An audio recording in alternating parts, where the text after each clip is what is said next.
Yeah. All right, cool.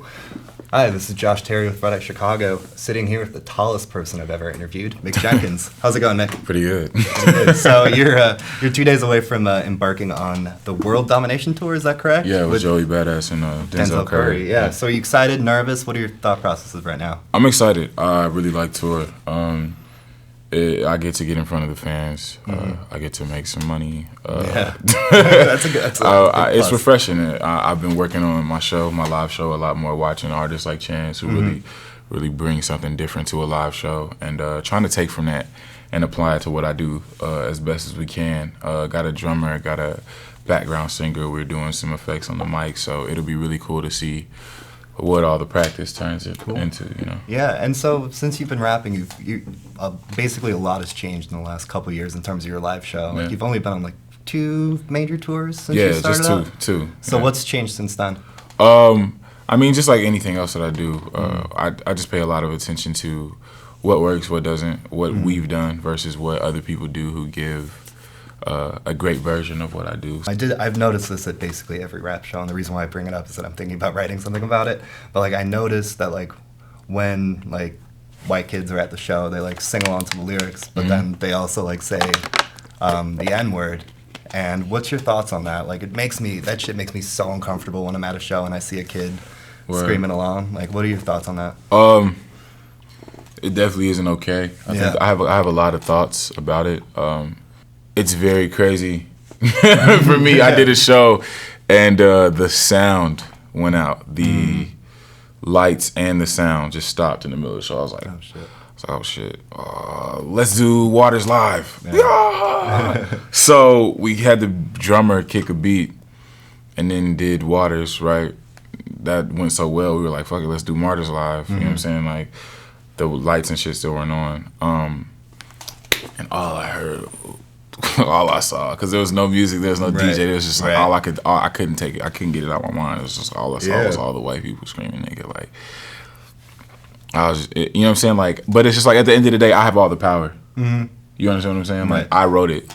I completely control what they say if they're going to sing along to my lyrics. Your music does get really deep. You always have this very socially conscious, like you strive towards like truth and justice in all your music. And so I guess like from the last effort, The Waters, that sort of was encapsulated into this general metaphor of water as truth and knowledge. So how did that concept come up?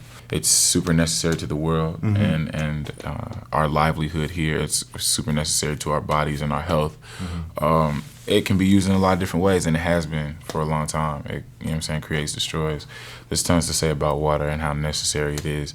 And I think the same thing can be said about truth, and as in like the true nature of the world, of things like the ideas of beauty and the ideas of success and money and power, and you know what I'm saying, the true nature of those things, and not what people are being fed through the regular through the world, through all the ways of learning, media, TV, the educational system. So I think The Waters was a concept that just acknowledged that there was this water out here, this truth that that needed to be consumed, and is not something that you're drinking. And then it just kind of was cool to play with, because it's very easy for people to not drink the required amount of water. I myself wasn't doing so until I was like about 6 months into the tape. So it's once we discovered that we could do that and play on the word like we did, and then that people would react the way they do, we just ran with it. Your next tape, it's kind of a continuation on Waters. It's called Waves. And so far we've heard Alchemy and P's and Q's, which are pretty like short, hard-hitting rap songs. But I also heard that you have a party song on there with K Tronada. Want to talk about that one? Depends on your term of party. Okay. I think I would call it more of a soiree. Okay. If it was going to describe the song, but it's called Your Love. It's definitely not something that I intended. I wasn't like, I'm going to make a song like this. But he sent me a batch of beats, and I heard it, and I was just like, oh shit, what if and I did it, and it's really cool. It's definitely something completely different from what I do. You know what I'm saying? Like, those hard-hitting rap songs are what people are going to have come to expect, but Waves is a lot more musical. I listen to a lot of neo soul and like alternative music, you know what I'm saying? And it is really playing around with that sound.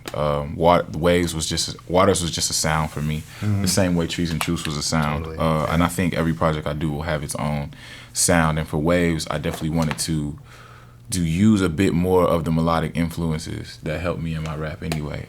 So I'm definitely singing a bit more. The choruses are just, you know what I'm saying? It's really an attempt at being infectious in a lot of different ways. Do you think it's something that could be on the radio? A couple of them are, yeah. Cool. And I think it's really cool. I was calling myself dark skinned Pharrell when I was making waves. So that's funny. I don't know if that gives any light into what it might sound like, but yeah. I'm excited to hear it. So in this, it's also interesting because this is your first for sale release. So, and you've mentioned in the past that you don't want to do free mixtapes. I think it's common for people to feel like an artist owes a fan something. You know what I'm saying? Yeah. Like, owes us free music, owes, you know what I'm saying? Like, that is the aura of today's fan. It's really kind of selfish. Yeah.